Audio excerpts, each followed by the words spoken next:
Market లో invest చేసి మీ డబ్బులు డబుల్ చేసుకోవాలనుకుంటున్నారా? సుందరరామిరెడ్డి గారి లైవ్ సెమినార్ కి అటెండ్ అవ్వండి.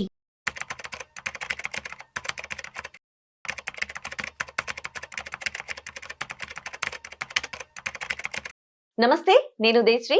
Welcome to Suman TV.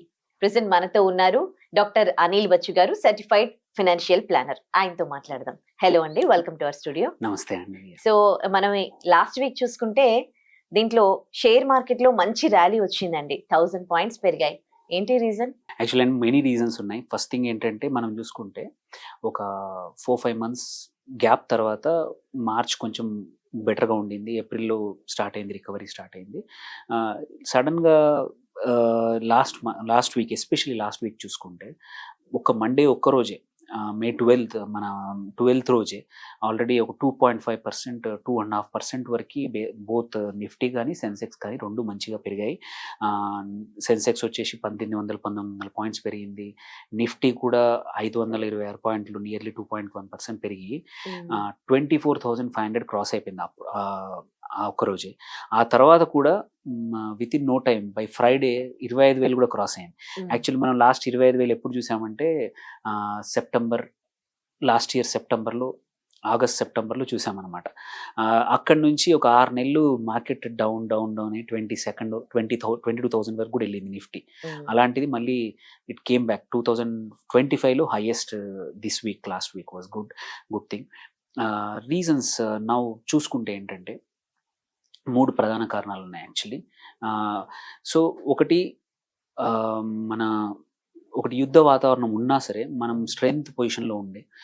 So మన ఇన్వెస్టర్సే కానివ్వండి, అండ్ గ్లోబల్ ఇన్వెస్టర్స్ కూడా, ఎఫ్ఐఎస్ అంటాము, వాళ్ళు కూడా, ఆర్ డొమెస్టిక్ ఇన్స్టిట్యూషనల్ ఇన్వెస్టర్స్ కూడా ఇండియా కేపబిలిటీ మీద చాలా నమ్మకం ఉండింది అనమాట. అందుకే ఈ 15-20 రోజులు కొంచెం ఇట్లాంటి వాతావరణంలో కూడా, ఈ యుద్ధ వాతావరణం భయంలో ఉన్న కారణంలో కూడా యాక్చువల్లీ మామూలుగా వొలటిలిటీ చూస్తాం. మీరు ట్రెడిషనల్గా ఎప్పుడు యుద్ధాలు, వెదర్ రష్యా ఉక్రెయిన్ జరిగినా, అక్కడ ఇజ్రాయెల్ గాజా మీద బాంబులు వేసిన మార్కెట్స్ అనేది మనకి ఇక్కడ వొలటిలిటీ పెరుగుతూ ఉంటుంది, పడ్డం, భయాలు ఎక్కువగా ఉంటాయి. But this is one of the rare situation. మనం చూస్తే లాస్ట్ 2 వీక్స్ నుంచి యాక్చువల్లీ వొలటిలిటీ లేదు. ఇంకా చాలా ధైర్యంగా ఇన్వెస్టర్స్ ధైర్యంగా ఇన్వెస్ట్ చేశారు. దట్ షోస్ ఎ కాన్ఫిడెన్స్ అనమాట ఇండియన్ ఎకానమీ మీద. అందుకే మనము ఒక లాస్ట్ 5 months, 6 months కాదు, ఒక 1 year వరకు కూడా, లాస్ట్ 1 year వరకు, అంటిల్ ఏప్రిల్ వరకు కూడా, ఫస్ట్ వరకు కూడా ఈ ఇయర్ ఎఫ్ఐఐస్ అనే వాళ్ళు అమ్మేసి వెళ్ళిపోయారు. చాలా అమ్మేసేసారు. సో డిఐఎస్ఏ కొన్నారు, అందుకే మార్కెట్ కొంచెం కరెక్షన్గా ఉంది. బట్ ఇప్పుడు చూస్తే ఈ 1.5 months నుంచి కన్సిస్టెంట్గా ఎఫ్ఐఎస్ మళ్ళీ డబ్బులు పెడతా ఉన్నారు, వస్తున్నారు, ఇన్వెస్ట్ చేస్తూ ఉన్నారు. ఈ టైంలో కూడా ఇట్లాంటి అన్సర్టనిటీ ఉన్నప్పుడు కూడా, వొలటిలిటీ ఉన్నప్పుడు కూడా ఎఫ్ఐఎస్ నియర్లీ ఒక 50-60 వేల కోట్ల వరకు ఇన్వెస్ట్ చేశారు అనమాట. That is one of the major reason. అది ఇంకొకటి ఏంటంటే, దీని తర్వాత లాస్ట్ వీక్ ఏమైంది, ఆ యుద్ధ వాతావరణము మన వాళ్ళు కన్సిస్టెంట్గా ఒక డిసిసివ్గా డిసిషన్ తీసుకోవడము, సో కొంచెం టెన్షన్స్ తగ్గాయి. అంతకుముందు వారం మళ్ళీ ఇంకా యుద్ధం పెరుగుతుందేమో, అది కొంచెం బ్రాడ్ అవుతుందేమో, ఇంకా ఎక్కువ రోజులు కంటిన్యూ అవుతుంది అనే దగ్గర ఆగిపోయి, అది రీజన్స్ ఏవైనా సరే మన సీజ్ ఫైర్ అనౌన్స్ అయింది కాబట్టి అదొక మేజర్ రీజన్. ఇది బూస్ట్ ఇన్వెస్టర్ అనే కాన్ఫిడెన్స్ పెరిగింది చాలా. సో సడన్గా మనకి మార్కెట్స్ మంచి పర్ఫామ్ చేశాయి. అదే రీజన్తో రూపీ కూడా బలపడింది అనమాట. అగైనెస్ట్ డాలర్ చూసుకుంటే దగ్గర 88-89 దాకా పోయింది. మళ్ళీ ఇప్పుడు 84.5, 85 దగ్గరకు వచ్చేసింది అనమాట. So against dollar actually rupee బలపడింది. లాస్ట్ 1 year తగ్గుతా వస్తూ ఉండింది, బలహీన పడతా ఉండింది. అదొక అంటే ఓ రకంగా మంచిదే. ఇంకొకటి ఏంటంటే, ఇంకొక మేజర్ రీజన్ ఏమైందంటే, second major reason, US China ఏదైతే ట్రేడ్ వార్ జరుగుతుందో, అంటే టారిఫ్స్ వార్ జరుగుతుందో, వాళ్ళు వేస్తున్నారు, వీళ్ళు రిటర్న్ వేస్తూ ఉన్నారు.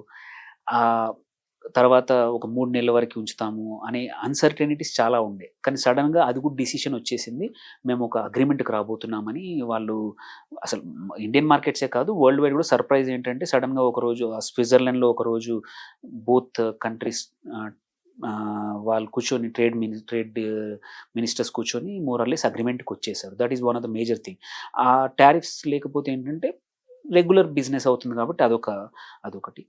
And most important third point కూడా ఏంటంటే మన రిజల్ట్స్ వచ్చాయి, quarterly results.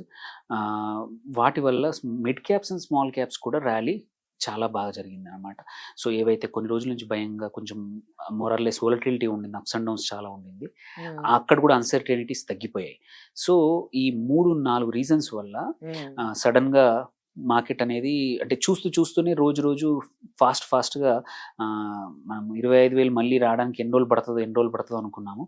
But no time, within a week 1000 points cross చేసి 25,000 కూడా క్రాస్ అయింది అనమాట. సో ఇది ఇందులో ఏంటంటే మళ్ళీ ఇంకొకటి ఏంటి, ఇది ఒక 1 or 2 సెక్టర్స్ కూడా కాదు. ఎస్, ఈ వార్ సిచ్యువేషన్ వల్ల డిఫెన్స్ సెక్టర్ ఎలాగో జరిగింది, బట్ మల్టిపుల్ సెక్టర్స్ కూడా పార్టిసిపేట్ చేశాయి ర్యాలీలో. వెదర్ బ్యాంకింగ్ కూడా మంచి, బ్యాంక్ సెక్టర్ కూడా, నిఫ్టీ బ్యాంక్ కూడా మంచి పెరిగింది, ఇండెక్స్ అంటే అన్ని స్టాక్స్ పెరిగాయి. సో మల్టిపుల్ సెక్టర్ ద్వారా డ్రైవ్ అయిన ర్యాలీ అనమాట. జనరల్గా ఏంటంటే 1-2 సెక్టర్స్ ర్యాలీని పాల్గొంటాయి, బట్ ఈ కేసులో మల్టిపుల్ సెక్టర్స్ పాల్గొన్నాయి ఈ కేసులో. అండ్ ఇంకొకటి, ఆర్బీఐ కూడా లిక్విడిటీ సప్లై ఎక్కువ చేస్తా అని సపోర్ట్ చేసింది ఈ టైంలో. సో అందుకోసం వన్ మేజర్ ఇందులో అబ్జర్వేషన్ ఏంటంటే, విక్స్ అంటాము, వోలటిలిటీ ఇండెక్స్. వోలటిలిటీ ఎక్కువ ఉన్నప్పుడు ఏంటంటే ups and downs, volatility index కూడా తగ్గింది. ఒకప్పుడు మధ్యలో అయితే 40 దాకా వెళ్ళింది, అలాంటిది ఇప్పుడు మళ్ళీ 15-16కి వచ్చింది. అండ్ ఐడియల్గా ఏంటంటే మనం బిలో 10 ఉండాలనుకుంటాం. సో ప్రాబబ్లీ అది కూడా త్వరలో రాబోవచ్చు, అది కూడా వోలటిలిటీ కూడా ఇంకా తగ్గొచ్చు. సో వీటి వల్ల నిఫ్టీ అనేది పెరిగింది. సో నెక్స్ట్ మీరు ఇంకో క్వశ్చన్ అడిగారు, నెక్స్ట్ 30-35 రోజుల్లో ఆర్ నెక్స్ట్ 1-1.5 మంత్లో ఎలా ఉండబోతుంది, ఇది సేమ్ ఇదే కంటిన్యూ అవుతుందా లేకపోతే చేంజెస్ ఏమైనా ఉంటాయా? సో ఇన్వెస్టర్స్ ఏంటంటే ఎవరైతే మిస్ అయ్యారో, బికాస్ ఏంటంటే చాలా మంది పక్కన ఇన్వెస్ట్ ఎప్పుడు అంటే ఇది ఇంకా లో అవ్వచ్చు అని వెయిట్ చేస్తూ ఉన్నారు. సో అలాంటి వాళ్ళకైతే ఏంటంటే వెయిట్ చేయడం ఇంకా మంచి, అంటే ఇప్పుడున్న అవకాశాలు ఇట్లున్న until unless there is something, మళ్ళీ ఇట్లాంటి యుద్ధ వాతావరణం ఏదైనా ఉంటే తప్ప వేరే పెద్ద నెగటివ్స్ ఏం లేవు మార్కెట్కి. సో ఇన్వెస్ట్ చేయాలనుకుంటే మాత్రం స్లోగా పొజిషన్ తీసేసుకొని ఇన్వెస్ట్ చేయడమే బెటర్. ఎందుకంటే క్వైట్ అ ఫ్యూ చాలామంది ఏంటంటే మంచి రేటింగ్ ఏజెన్సీస్ కానీ ఇన్వెస్ట్మెంట్ కంపెనీస్ కూడా this rally could be longer, అంటే మళ్ళీ 25,000 దగ్గర లాస్ట్ టైము 26,000 దగ్గరికి వెళ్ళింది. సో ఈసారి వెళ్తే మాత్రం అది క్రాస్ ఈజీగా అవ్వచ్చు, ఆర్ ఈ రేంజ్లోనే ప్లే అవ్వచ్చు. కానీ తగ్గడం మాత్రం అంటే తగ్గే ఛాన్సెస్ తక్కువ ఉన్నాయి, పెరిగే ఛాన్సెస్ ఎక్కువ ఉన్నాయి next 1-1.5 month. Whether it is మన రిజల్ట్సే అనుకోండి, ఆర్ గ్లోబల్గా మధ్యలో ఉన్న ఈ ట్రేడ్ వార్స్ ఏవైతే పోస్ట్ ట్రంప్ వచ్చినప్పుడు ఈ అన్సర్టెనిటీస్ చాలా వచ్చాయి. ఇది కొన్ని సెక్టర్స్కి, కొన్ని కంట్రీస్కి రిటాలియేటరీ టారిఫ్ అంటారు, అది వేశాడు. సో అవన్నీ కొంచెం తగ్గిపోయాయి. చాలా కంట్రీస్తో వాళ్ళు అగ్రిమెంట్కి వచ్చేసారు. ఈవెన్ ఇండియాకు కూడా ఇంకా రాలేదు అగ్రిమెంట్ ఇంకా, బట్ మోరల్లెస్ అయ్యే అవకాశాలు ఉన్నాయి చైనాతో. బట్ మేజర్ రీజన్ ఏంటంటే చైనా యుఎస్ ట్రేడ్ అనేది వెరీ ఇంపార్టెంట్. దాన్ని బట్టి వాళ్ళది కరెక్ట్గా ఉండకపోతే, చైనా అక్కడికి ఎక్స్పోర్ట్ చేయకపోతే ఆ ఎక్స్పోర్ట్ గూడ్స్ అన్ని వేరే దగ్గరికి వెళ్ళిపోయి డంపింగ్ చేసే అవకాశాలు ఉన్నాయి. అలాంటప్పుడు డంపింగ్ చేసినప్పుడు మన ఇండియన్ ఎకానమీ అంటే ఎఫెక్ట్ అయ్యే ఎకానమీ అనమాట. సో అక్కడ అది బాగా అయిపోతే మనకి కొంచెం భయాలు తగ్గుతాయి చైనా నుంచి. సో ఈ సిచ్యువేషన్లో మనం చూసుకుంటే ఇన్ని సాల్వ్ అయ్యాయి కాబట్టి, నెగిటివ్స్ తక్కువగా ఉన్నాయి కాబట్టి పడిపోయే అవకాశాలు అయితే లేవు. బట్ ఈ 25,000 అనేది కొన్ని రోజుల వరకు new normal or new support లాగా ఆ రేంజ్లో ఉండే అవకాశాలు ఉన్నాయి. ఇన్వెస్ట్ చేయాలనుకుంటే స్లోగా ఎవ్రీ వీక్ ఎంటర్ చేసుకోవచ్చు. ఎందుకంటే లాస్ట్ 1 వీక్లోనే ఒక 15-16 లక్షల కోట్ల అడిషనల్ సంపదను మనం ఎప్పుడైనా జనరల్గా ఏంటంటే మార్కెట్ క్రాష్ అయినప్పుడే ఇంత సంపద నాశనం అయింది అంటాము, బట్ ఈ కేసులో క్రియేట్ అయింది. సో హోప్ఫుల్లీ ఇది ఇలాగే కంటిన్యూ అయితే మంచిది. అండ్ ఇన్వెస్టర్స్ కూడా ఏంటంటే వాళ్ళకి ఏవైతే స్టాక్స్, ఇంకా కొన్ని స్టాక్స్ లైఫ్ టైం హై నుంచి చాలా కింద ఉన్నాయి, స్టిల్ కొంచెం పిక్ చేసుకొని మంచి స్టాక్స్ ఈ టైంలో ఇంకా స్కోప్ ఉన్న స్టాక్స్ చాలా ఉన్నాయి, ఎంటర్ అయితే నెక్స్ట్ మోస్ట్ ప్రాబబ్లీ చాలా మంది ప్రకారం ఏంటంటే ర్యాలీ రాబోతుంది. So we can pick right stocks and participate in the rally. Thank you so much for your valuable suggestions, Anil Vachu. Thank you. Thank you.